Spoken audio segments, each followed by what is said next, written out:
Thank you for listening to the Dog Trainers Podcast, a podcast created by dog trainers for dog trainers, or anyone who's ever fallen in love with man's best friend. Yeah. I had a question I wanted to so obviously I have my own theories and philosophies, but I think this might be a fun dialogue.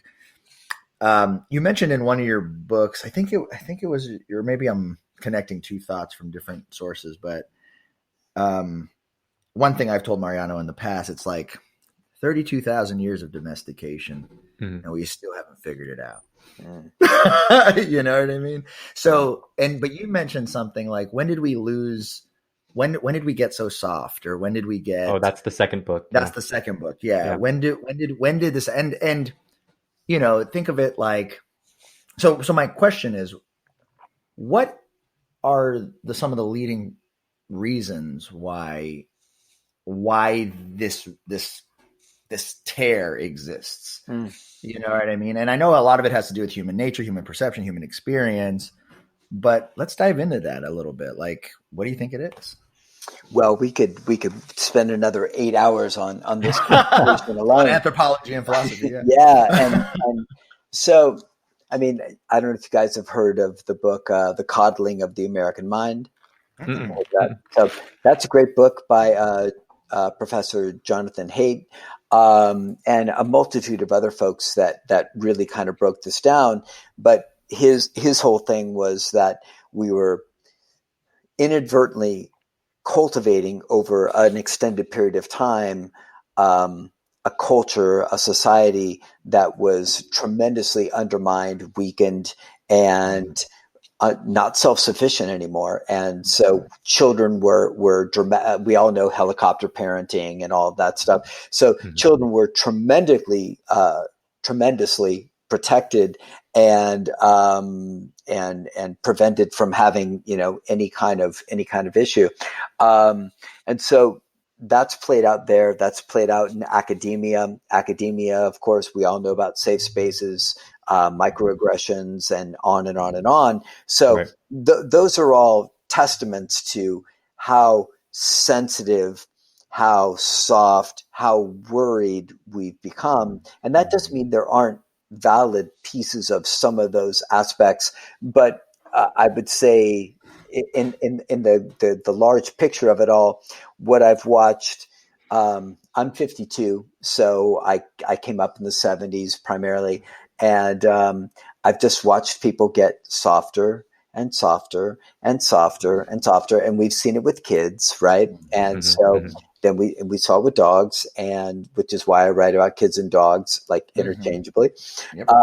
So I would say that the pendulum has gone from firm handling with dogs, firm handling with children, and then it just it started to move, and it moved hard.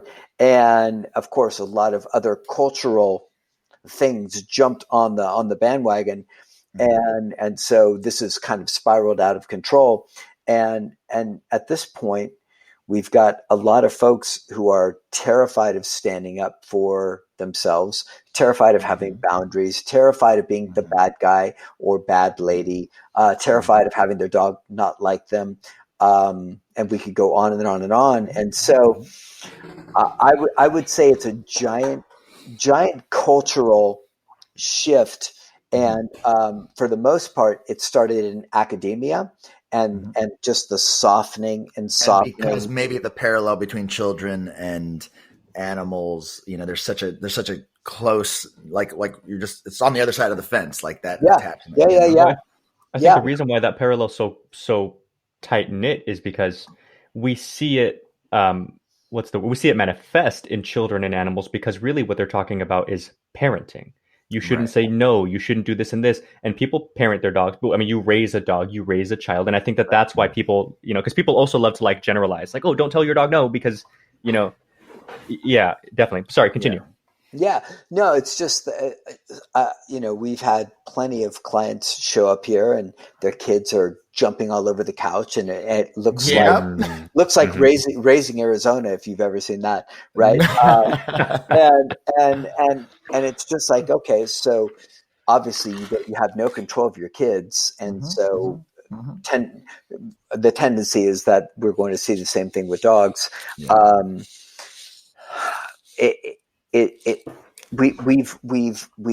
I think our value system has changed from we're going to take on whatever negativity that comes with leading and being momentarily disliked, right?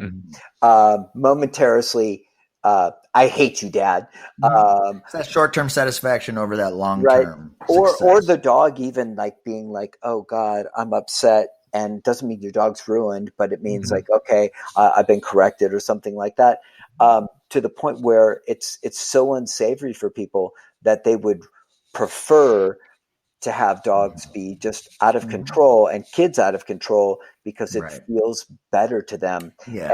And at the long term, like you were saying, the long-term result of what that creates in those dogs and kids, unfortunately, hasn't been factored in.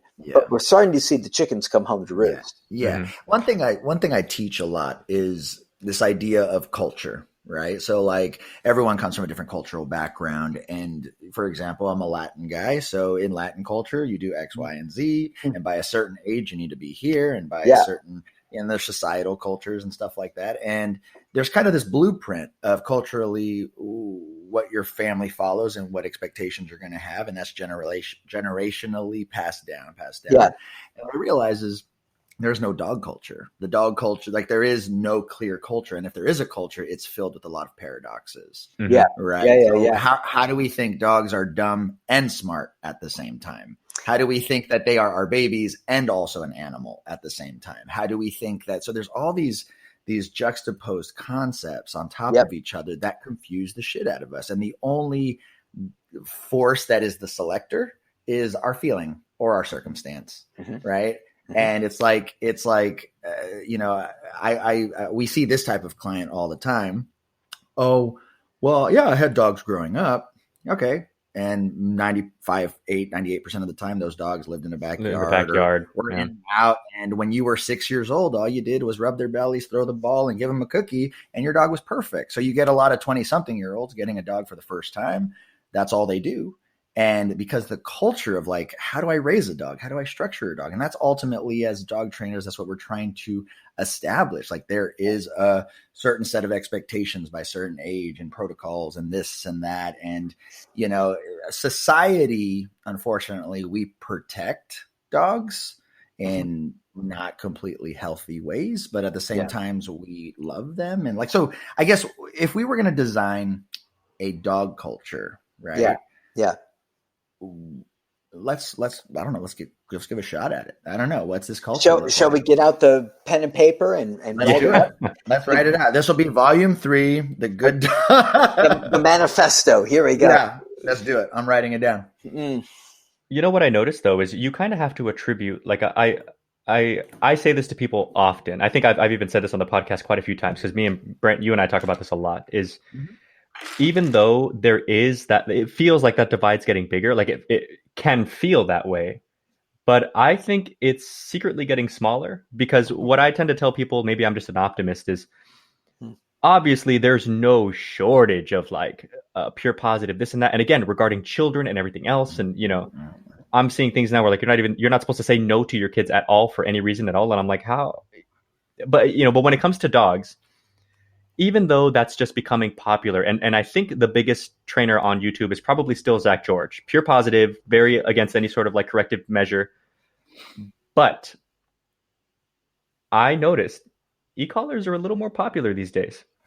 I see them more often. I see prong collars more often. And I think the reason why is because people with their theories and their this and that, like kind of like you were saying, we'll keep it simple. And in the real world, does this stuff work? There's just too much flat out evidence that this works. And I think I remember you talking, I don't know if this was a rant or some Q&A. Don't tell me. Show me, don't tell me. Or it was a blog post.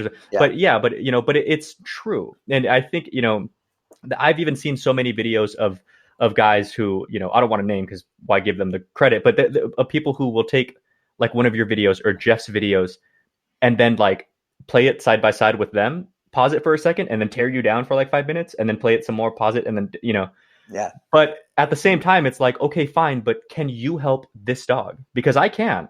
Yeah. If this dog over here works well with food, sweet. We know how to work food too. But the whole idea is, if you're going to call yourself a dog trainer, clients, they are trusting you with their dogs, and thousands of dollars, by the way, and whatever else. And it's kind of your job to know your shit with everything, you know? Yeah. The cool thing that we've seen, and to be once again perfectly frank, when me and Jeff were talking about starting T3, one of the big concepts was, okay, so we were being pushed pretty hard. We're being pushed pretty hard against by pure positive folks. We're like, so let's continue to put out a ton of content, but let's also bring all these other folks on and have them put out content, right? So we could kind of flood the market with content. And, you know, people would say, well, I'm not sure I need a prong collar video. We're like, you need a prong collar video, because who knows who's going to discover you. And my whole feeling about this is a pretty simple one. It's like, you can tell as much of a marketing story as you want, but at some point, with the internet kind of broke the whole thing, because at some point consumers are going to look at results and say, that looks like my dog and that looks like good results, and I want to go with that, versus that looks like a fairy tale and this doesn't look great, and they're going to make decisions from there. So I trust that over a certain period of time, especially because when I kind of call out people, and I try not to be a dick about it, but it's like I get a lot of people that will push back and say nasty stuff, and I'll say the same thing. I'll be like, you know, can you show me 10 dogs that aren't your dogs that have behavior problems that are documented, and then can you show the work, and then can you show the dogs going home and working with the clients and succeeding, and they can't be your dogs, you can't have them for 3 years, you know what I mean, and just kind of run through my whole criteria with that, and nobody responds, you know. But yet we could go through balanced trainers who have just countless videos showing that stuff. And so I just feel at some point the avalanche of evidence just becomes too much to push against.